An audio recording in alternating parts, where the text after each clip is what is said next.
오늘 하세나 본문은 호세아 8장 7절에서 14절까지의 말씀입니다. 이스라엘이 바람을 심었으니 광풍을 거둘 것이다. 곡식 줄기가 자라지 못하니 알곡이 생길 리 없다. 영운다고 하여도 남의 나라 사람들이 거두어 먹을 것이다. 이스라엘은 이미 먹히고 말았다. 이제 그들은 세계 만민 속에서 깨어진 그릇처럼 쓸모없이 되었다. 외로이 떠돌아다니는 들나귀처럼 아시리아로 올라가서 도와달라고 빌었다. 에브라임은 연인들에게 제 몸을 팔았다. 이스라엘이 세계 열방 사이에서 몸을 팔아서 도움을 구하였지만 이제 내가 이스라엘을 한 곳에 모아서 심판하겠다. 외국 왕들과 통치자들의 억압에 짓눌려서 이스라엘이 여일 것이다. 에브라임이 죄를 용서받으려고 제단을 만들면 만들수록 늘어난 제단에서 더욱더 죄가 늘어난다. 수만 가지 율법을 써주었으나 자기들과는 아무런 관계도 없는 것처럼 여겼다. 희생 제물을 좋아하여 짐승을 잡아서 제물로 바치지만 그들이 참으로 좋아하는 것은 먹는 고기일 따름이다. 그러니 나 주가 어찌 그들과 더불어 기뻐하겠느냐? 이제 그들의 죄악을 기억하고 그들의 허물을 벌하여서 그들을 이집트로 다시 돌려보내겠다. 이스라엘이 궁궐들을 지었지만 자기들을 지은 창조주를 잊었다. 유다 백성이 견고한 성읍들을 많이 세웠으나 내가 불을 지르겠다. 궁궐들과 성읍들이 모두 불에 탈 것이다.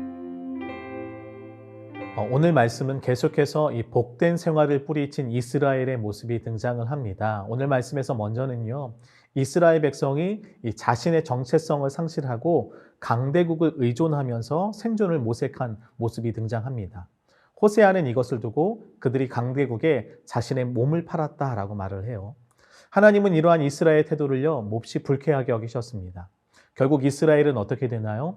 깨어진 그릇처럼 쓸모없는 존재가 되어버리겠다라고 말씀을 하세요. 거룩한 백성, 제사장 나라로서 살아가야 하는 이 자신의 존재를 부정한 결과 결국 이스라엘은 아무런 쓸모없이 강대국의 짓밟힌 신세가 되어버린 것이죠. 또한 이스라엘 백성은요, 죄의 형식에만 집착을 했습니다. 11절에 보면 제단을 만들면 만들수록 어떤 일이 벌어졌습니까? 더욱더 죄가 늘어났다라고 이야기를 해요. 하나님을 예배하는 삶에 힘을 썼다면 이 죄가 사라져야 하는 게 아닌가요? 그런데 아이러니하게도 예배한다고 하면서 이스라엘 백성들은 죄를 더욱 지었습니다. 그들은 자신에게 주어진 율법을요, 자신들과는 전혀 상관없는 것처럼 여기면서 행동했던 것이죠. 결국 하나님은 이들을 향해서 어떻게 결정을 하시나요? 그들을 다시 이집트로 돌려보내시겠다라고 하십니다. 마지막으로 이스라엘 백성들은요, 어떤 잘못을 하고 있습니까? 자신들의 힘으로 왕궁과 견고한 성읍을 건축하여서 그것을 의지하고자 했습니다. 하나님은 이러한 이스라엘 백성들을 향해서 자신들의 힘으로 건축한 모든 것들이 다 불에 타게 될 것이다 라고 선언을 하셨어요. 여러분, 당시 이스라엘은요, 이 국가적으로는 굉장히 부흥의 시기를 경험한 시기였습니다. 여로보암 2세 시대의 북이스라엘은요, 군사적으로나 경제적으로 강성한 시대를 보냈던 것이죠. 그러나 아이러니하게도 이 시기는요, 가장 영적으로 빈곤한 시기였습니다. 마치 이 물질적으로는 복을 받아서 가장 부유한 시기를 보내는 것처럼 보였지만 사실 그들에게 주어진 복을 이 이스라엘 백성들은 뿌리치고 죄악된 삶을 살아갔던 것이죠. 결국 이스라엘은 가장 잘 나가는 시기에 가장 비참한 심판 선언을 들어야 했던 것입니다. 특별히 그 중에 하나님이 다시 그들을 이집트로 돌려보내겠다는 말씀은요, 굉장히 충격적인 말씀이에요. 여러분, 출애굽 사건은요, 이스라엘 역사 속에서 가장 중요하게 여겨지는 사건입니다. 그들은 하나님의 은혜로 구원을 받아 노예의 삶에서 벗어나 자유자가 되었습니다. 더 나아가 하나님은 그들과 언약을 맺으시고 자신의 백성으로 삼아주셨던 것이죠. 그런데 하나님의 심판은 그들이 다시 이집트로 돌아가게 될 것이라고 선언하셨습니다. 이것은 곧 그들이 노예로 살아가던 옛 삶으로 회귀하는 것을 말하죠. 하나님의 백성이라고 불리기 전에, 즉 하나님과의 관계가 단절된 상태로 돌아가는 것입니다. 마치 이 호세아의 자녀 중 한 명의 이름인 로암미, 그 이름의 뜻처럼 더 이상 이스라엘은요, 하나님의 백성이 아니라는 선언을 당한 것이죠. 여러분, 과연 하나님께서 호세아를 통해 이 말씀을 선언하시면서 어떤 마음이 드셨을까요? 저는 이 마치 정말 말을 듣지 않는 자녀를 향한 이 부모님의 쓴소리처럼 들렸습니다.